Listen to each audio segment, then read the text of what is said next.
Dans un article de 2006 de la revue Études théologiques et religieuses, Elisabeth Parmentier qualifiait le ministère pastoral de microcosme des enjeux de la théologie pratique.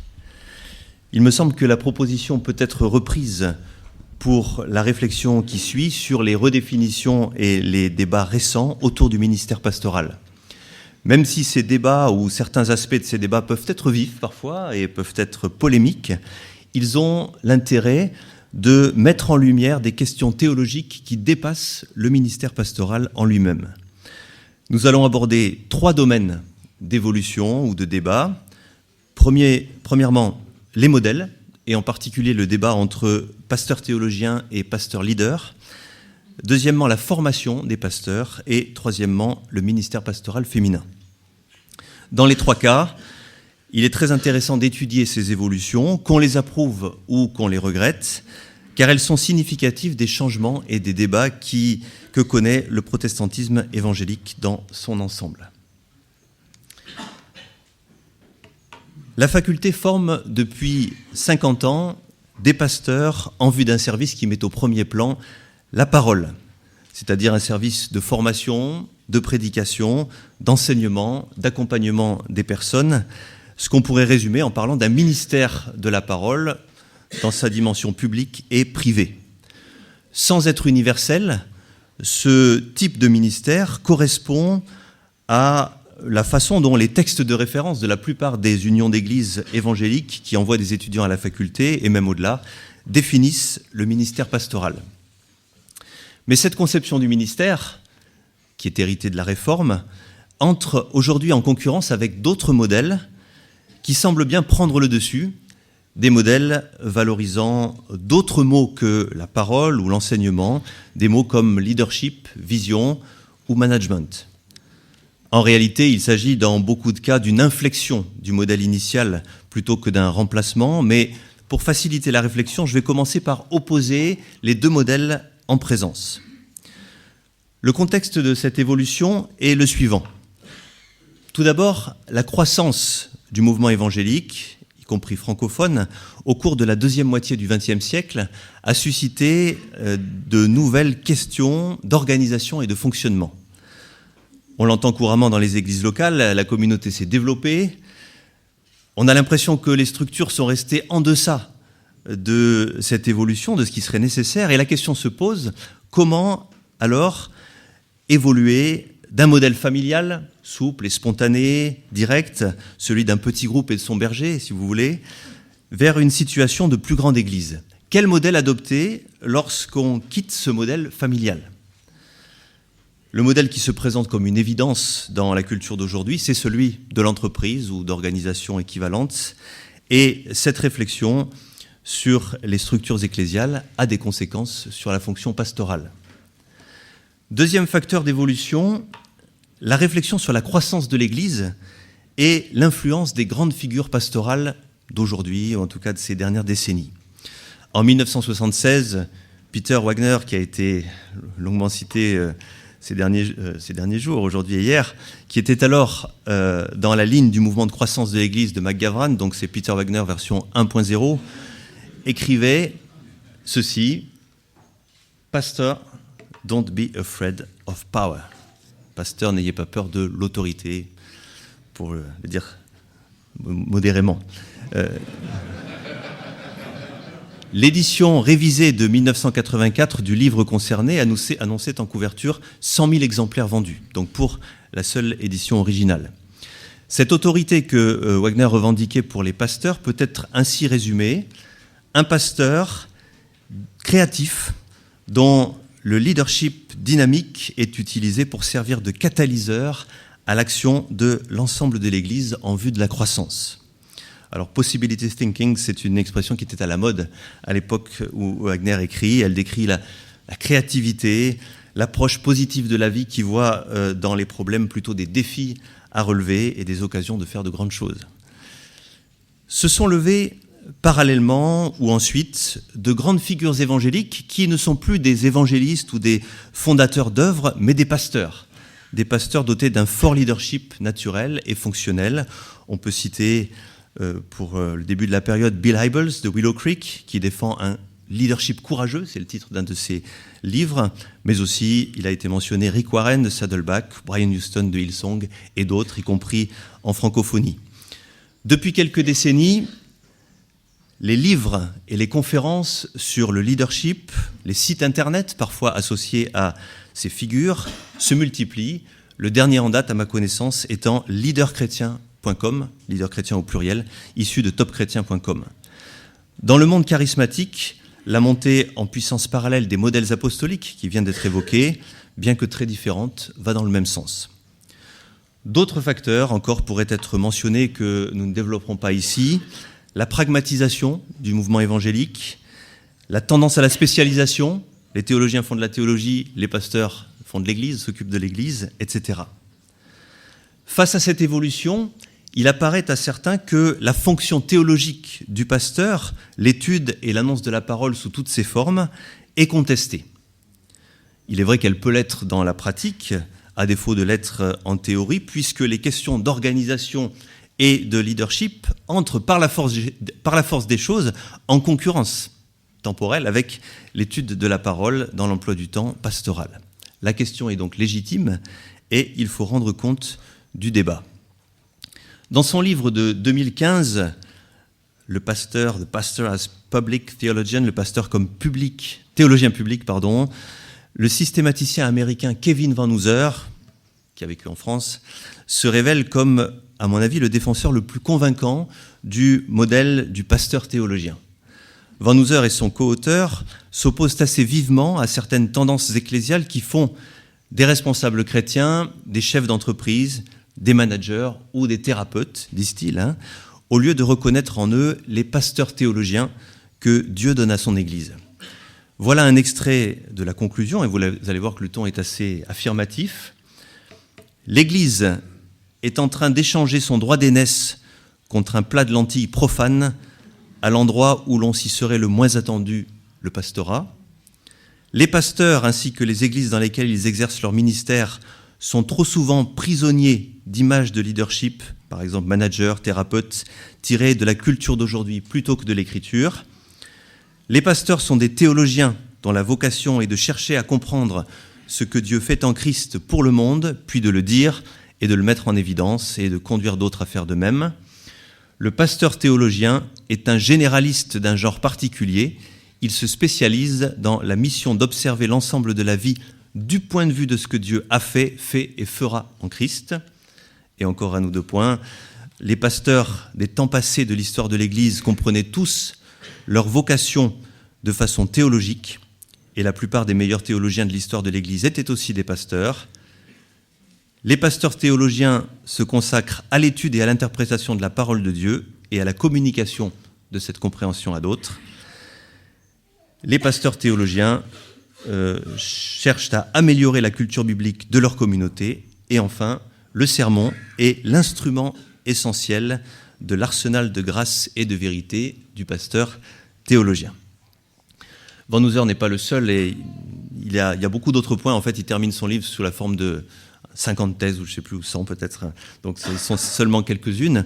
Mais Van Hooser n'est pas le seul à défendre cette ligne.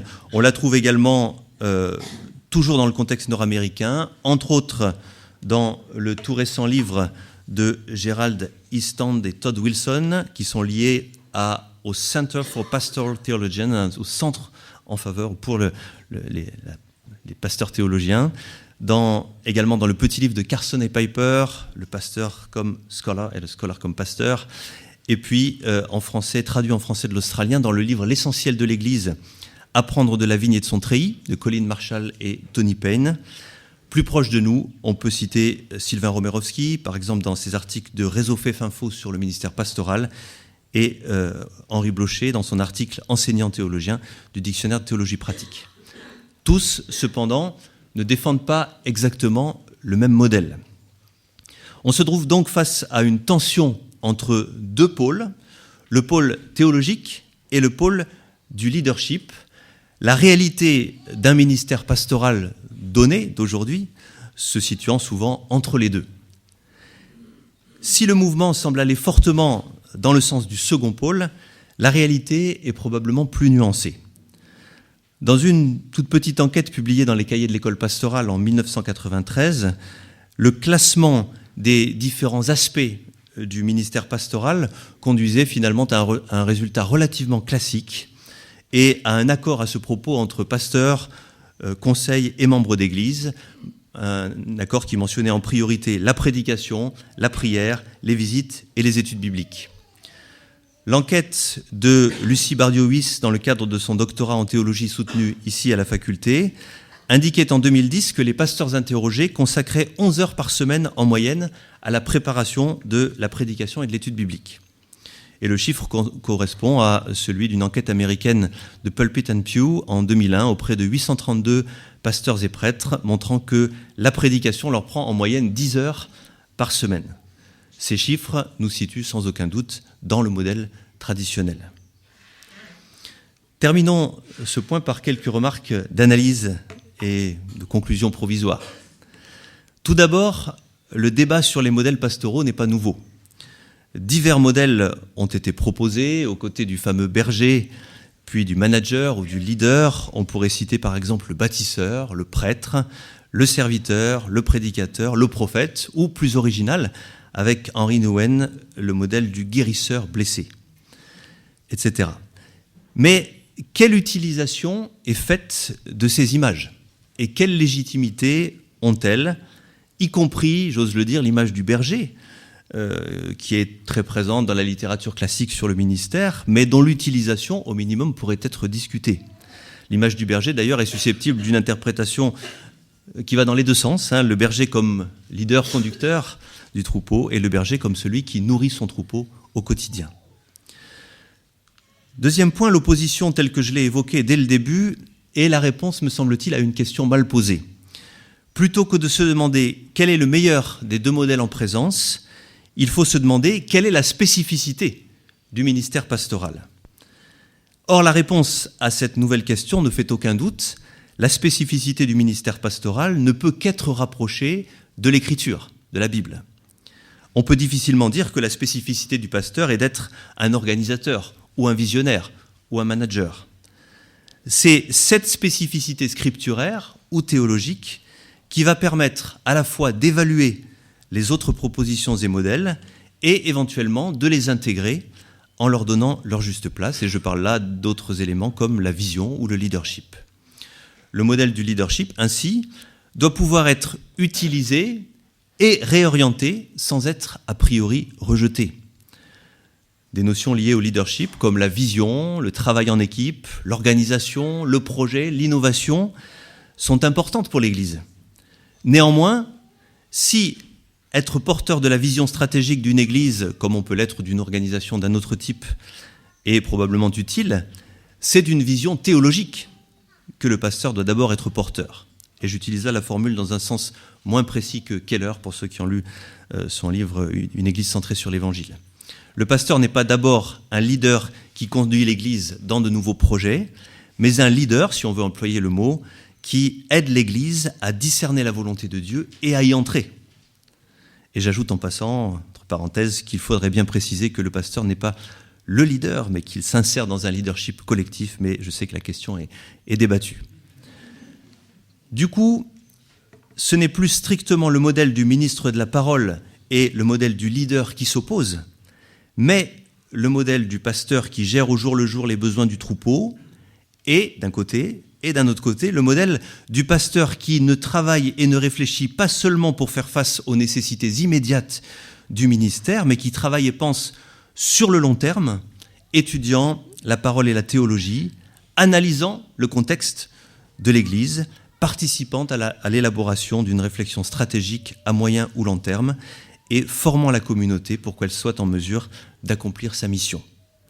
La théologie du pasteur théologien est alors une théologie pour l'Église, une théologie qui se demande ce qu'elle peut apporter à la mission de la communauté, une théologie qui aide la communauté à penser sa foi et ses pratiques. Enfin, la diversité des ministères peut aussi apporter une réponse au débat. Un seul modèle de pasteur n'est probablement pas suffisant pour la situation d'aujourd'hui. Depuis quelques années, la faculté, vous le savez, forme aussi des implanteurs d'églises, ce qui introduit une diversité. Et dans cette diversité, eh bien, on peut envisager des fonctions mettant plus ou moins l'accent sur l'un ou l'autre de ces deux pôles. Ce débat et l'évolution des modèles pastoraux dont nous venons de parler peuvent être rapprochés de la question de la professionnalisation du ministère pastoral que constatent ou dénoncent plusieurs. La notion de professionnalisation a plusieurs dimensions, c'est une notion complexe que je ne vais pas traiter ici. La professionnalisation du ministère pastoral a été défendue par Lucie Bardioux dans la thèse que j'ai déjà citée et dans un article ultérieur de la revue Théologie évangélique. Elle est en revanche dénoncée par plusieurs, notamment par Gregory Beale dans son livre sur l'idolâtrie. Donc le sujet montre un peu l'orientation, hein. On ressemble à ce qu'on adore. Qui suit sur ce point David Wells, qui est connu pour ses critiques de l'évolution du mouvement évangélique. Beale critique vivement cette forme de professionnalisation qui est l'utilisation de la psychologie et de la gestion ou des modèles du psychologue et du directeur d'entreprise. Et, dit-il, il ne reste de la théologie alors qu'une sorte de quête de sagesse qui passe par la professionnalisation de la vocation pastorale. Eugene Peterson est connu aussi, dans ce sens, même en français, puisqu'il a été traduit, pour avoir défendu une approche classique, disons, du ministère pastoral, non professionnel, de même que John Piper dans son livre « Brothers, we are not professionals », « Frères, nous ne sommes pas des professionnels ». En réalité, tous ne parlent pas de la même chose. Et c'est d'un des aspects de la professionnalisation que je voudrais parler maintenant, l'exigence de formation. La hausse des exigences de formation des pasteurs est une tendance de l'évolution du ministère sur la période récente. Paul Sanders, qui est intervenu hier, dans un précédent colloque de notre faculté, a signalé cette montée en puissance de la formation théologique évangélique des pasteurs au niveau, dans le contexte mondial, jusqu'à des niveaux assez élevés, 2e, 3e cycle, doctorat, etc. L'Europe francophone, on peut, je pense le dire, suit cette voie, mais la comparaison suggère que c'est avec retard. L'évolution doit cependant être notée. La plupart des unions d'églises évangéliques françaises, francophones on va dire, d'aujourd'hui, expriment un désir de formation des pasteurs, même si cette volonté de formation n'est pas toujours formalisée. En plus des unions d'églises qui ont été aux côtés de la FLTE depuis ses débuts, comme la Fédération Baptiste, qui demande, dans le cas classique pour ses pasteurs, une maîtrise, un master en théologie, ou le diplôme d'un institut, l'Union des Églises libres, de même l'Association baptiste, les Églises méthodistes, on peut citer également l'UNEPREF, dont les pasteurs sont plutôt formés en général à Aix-en-Provence, mais qui a la même exigence. Mais en plus, on peut citer, entre autres, comme représentatif d'autres, l'AEI, l'Alliance des Églises évangéliques interdépendantes, qui mentionne dans sa vision un objectif de formation et qui signalait dans sa revue Alliance en octobre 2014 cet objectif, former des serviteurs par les institutions partenaires, que sont l'IBG, l'IBN, la faculté de Vaux-sur-Seine, mais aussi par la formation continue du corps pastoral. Et puis, France Mission, dont la présence sur les bancs de la faculté est de plus en plus évidente. Les chiffres des étudiants sortants de la FLTE permettent de repérer certaines de ces tendances. Sur les 10 dernières années, ils montrent que les unions d'églises qui ont une tradition de formation académique longue sont bien représentées, proportionnellement à leur nombre d'églises locales, mais apparaissent aussi dans la liste d'autres unions d'églises, comme celle que j'ai mentionnée ensuite, et l'étude des filières plus courtes, des formations non traditionnelles de la faculté et d'ailleurs, confirmerait encore plus leur tendance dans les institutions de formation, leur présence dans les institutions de formation. Ce tableau, tracé à grands traits, doit cependant être très vite fortement nuancé. Comme l'a montré l'enquête interne d'Éric Wechter, qui était secrétaire général du réseau FEF en 2015, à propos des rapports entre la FLTE et les unions d'église, c'était pour une journée de dialogue qui avait lieu en juin 2015 à Paris, l'exigence de formation est loin d'être devenue unanime. Les exigences des unions d'église, a montré cette enquête, continuent d'aller d'aucune exigence jusqu'au master en théologie, donc du minimum au maximum. Quant au mode de formation, il continue d'être débattu. ce qui contribue positivement à la diversité des ministères, que je viens d'évoquer dans le premier point, mais qui révèle aussi des désaccords sur ce que doit être la formation d'un pasteur et, disons, sur la place de la réflexion théologique dans cette formation. La question de la formation des pasteurs pourrait être rapprochée, mais nous n'en dirons qu'un mot, et c'est une question aussi intéressante, elle pourrait être rapprochée du développement de la supervision des pasteurs qui se manifeste ces dernières décennies par la création de commissions des ministères ou équivalents dans plusieurs unions d'églises, dans un bon nombre même, ou par la mise en place de procédures spécifiques d'accompagnement, mentorat, analyse de la pratique, accompagnement spirituel, etc. C'est aussi une évolution intéressante de la pratique du ministère pastoral. Enfin, ces dernières années ont vu comme évolution notable l'ouverture du ministère pastoral aux femmes dans plusieurs unions d'églises en France et ailleurs. Et encore parler de ces 50 dernières années est exagéré, puisque l'évolution date principalement des années 90. On pourrait donc se contenter de parler des 25 dernières années. Les décisions officielles sont les suivantes. Les méthodistes, qui anticipent les années 90 au niveau mondial avec une décision de 1956 pour la conférence générale, mais les premières ordinations de femmes, si elles commencent dans les années 60 pour la Suisse, attendront 94 pour la France. L'UNEPREF, avec une décision en 93, confirmée en 97. Les églises ménonites, 95. Les églises libres en 2003. Fédération baptiste 2005. Il faudrait aussi citer la FRE.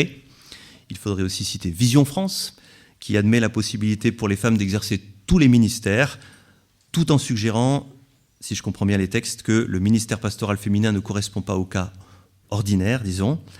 La CEF, Communion des Églises de l'espace francophone, la CEAF, Communauté d'Églises d'expression africaine en France, et d'autres. Le nombre de femmes pasteurs évangéliques est aujourd'hui en réalité assez faible. Entre 1 et 4 personnes sont concernées pour chacune des dénominations mentionnées, à l'exception de la CEF et de son réseau Nouvelle Connexion, qui annonce des chiffres nettement plus élevés, mais concernant probablement une gamme de ministères plus large que celle qui nous intéresse aujourd'hui. L'évolution est loin d'être universelle, puisque plusieurs unions d'églises ont parallèlement confirmé, explicitement ou implicitement, leurs pratiques antérieures, refusant le ministère pastoral féminin, mais rappelant parfois aussi tous les domaines de ministères qui sont ouverts aux femmes, et même en élargissant les pratiques passées. Les AEI l'ont fait par un texte de 2014, les CAEF, la Communauté Assemblée Évangélique de France, en 2010, qui n'envisagent pas de femmes anciens, mais qui leur ouvrent, là encore si je comprends bien les textes, la possibilité de l'enseignement. D'autres, comme l'Association Baptiste, ont pris acte du désaccord interne et des pratiques qu'il implique sans trancher définitivement. Il est intéressant de noter que ni le refus de cette évolution n'ont pris en Europe francophone la forme de l'opposition radicale qu'on rencontre dans certains contextes aux États-Unis, où des personnalités bien connues, comme Wayne Grudem ou John Piper, ont adopté et communiqué des positionnements très tranchés sur le rôle des femmes dans l'Église, des positionnements dépassant d'ailleurs largement la question du ministère pastoral. Ces débats américains n'ont pas été véritablement reproduits en France dans la réflexion des unions d'église, même si leur influence, par le biais d'Internet, sur les individus et sur les débats des réseaux sociaux, par exemple, est indéniable. Wayne Grudem, pour vous donner deux exemples simplement, dans un bref article de la revue Christianity Today de mai 2014, affirme ceci: « Les cours de théologie rassemblant des étudiants et des étudiantes devraient être donnés par des hommes. Il est illogique qu'une femme puisse former des hommes à devenir des enseignants de la Bible alors qu'elle ne devrait pas en être un elle-même.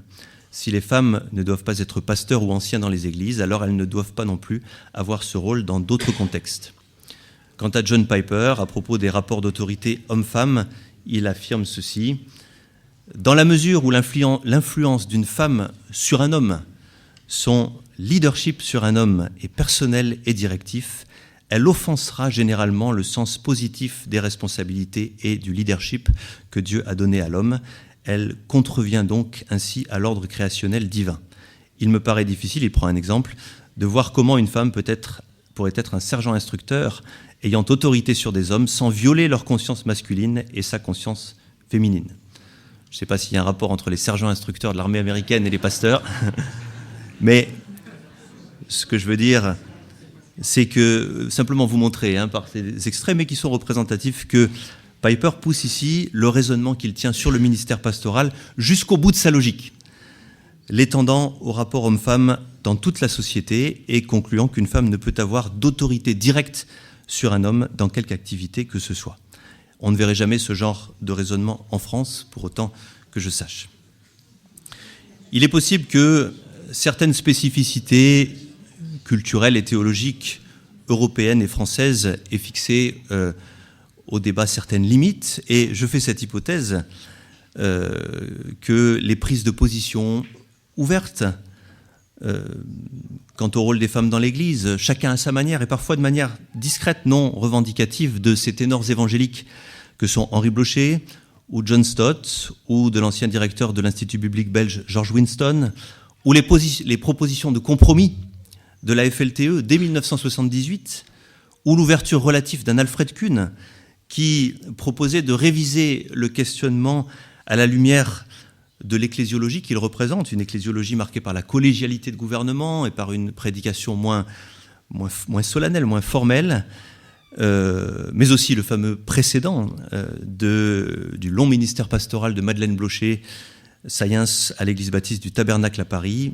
Je fais l'hypothèse donc que ces différents éléments ont fixé un cadre au débat qui continue et qui est en cours. L'influence de ces personnes ou de ces institutions n'a cependant pas été suffisamment décisive pour entraîner l'ensemble du mouvement évangélique. Ces trois questions... Ah voilà, j'avais une diapo de retard, donc vous voyez les noms. Ces trois questions, et je terminerai avec ça, ne sont bien sûr pas les seules qui mériteraient d'être traitées, mais les changements qu'elles représentent et les débats qui les entourent montrent, quoi qu'on en pense, que le ministère pastoral n'est pas figé.